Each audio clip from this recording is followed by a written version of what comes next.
cool. That's cool.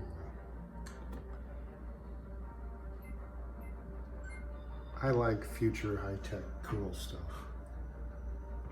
I think this movie, Tron, has a lot of good depictions of cool stuff.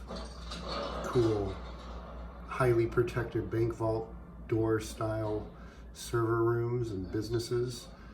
Super cool conference room tables with silver and shiny black reflective glass and super cool font logos. Super cool looking board members that all wear black. Thank you, Claire. And a super cool building and a super cool town. Tonight, I am pleased to announce that NCOM's last fiscal year was our most profitable ever. Look at that, a super profitable business. How cool is that? Super cool concrete architecture and security systems. This is not a cool security system because it gets shut off with a laser pointer, so that's not cool. And this guy's probably not a very cool security guard. But there's definitely a lot of cool stuff here. And at midnight tonight, the 12th version of our That table is operating awesome. system will hit the shelves around the world. Sure, it comes as no surprise who we had to thank. The head of our software design team, a man whose father's own There's been many cool offerings of the world and many cool kingdoms of the world. Edward Dillinger. Well done. Many past, and there's many future kingdoms of the world. We don't even know about them. The server farm is very cool. We will be making our debut on Tokyo's Nikkei Index. Having a company that's traded around the world on global markets is awesome. Being up 32.5% is pretty cool for the day. Highly secured access. I guess since he's the owner, he can get through it all, but we're hoping it's actually secure. Look at these servers here. That is cool.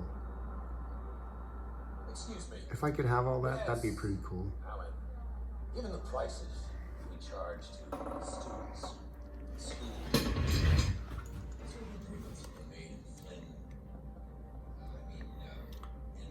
And Jesus, full of the Holy Spirit, returned from the Jordan and was led by the Spirit into the wilderness for 40 days. OS 12 is the most secure operating system ever released. Being tempted by the devil.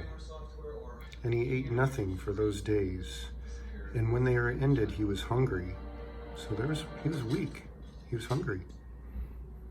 The devil said to him, "If you are the Son of God, command this stone to become bread." And Jesus answered him, "It is written, man shall not live by bread alone."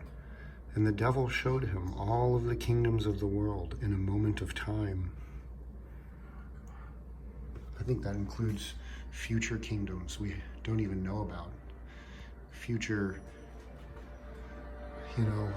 techno-based kingdoms, technology kingdoms. I think it means many things, plus all the past kingdoms. The Middle Eastern kingdoms and the Asian empires. And the devil took him up and showed him all of the kingdoms in the world in a moment of time and said to him, "To you I will give all this authority and their glory, for it has been delivered to me, and I give it to whom I will. If you then worship me, it will all be yours." And Jesus answered him, "It is written, you shall worship the Lord your God, and him only shall you serve." Let's just think about this. If you're familiar with servers and virtualization and abstraction layers, and you understand how virtual machines on a hypervisor, the hypervisor is just a little paper thin piece of saran wrap that sits between the hardware and the software operating system, containerizing it. But that entire software operating system and all the applications it runs are slave to that virtual environment, that little prophylactic condom it lives within. Look at this kingdom here. This is a kingdom that Satan would have shown Jesus perhaps something similar.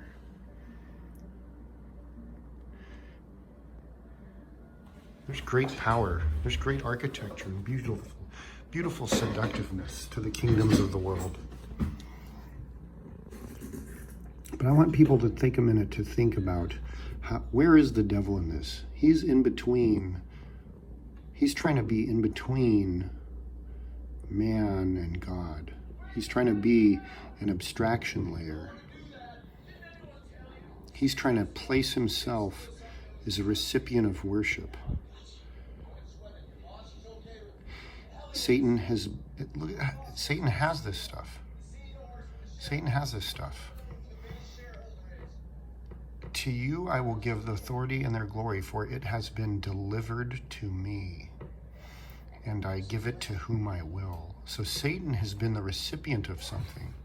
It might not have been who it was originally intended to go to, but Satan has received something, and it, in a sense, is justly his now.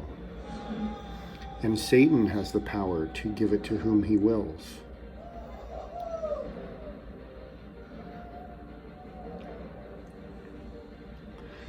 I think Satan is trying to be, and in a sense is, the hypervisor for this earth realm kingdom we live within. And therefore he can allot resources or reduce resources or provision more clock cycles or less clock cycles to the causes and the people and the programs he wants to. Just an interesting, profound thought. I'm curious if any of you have thought about it in that way.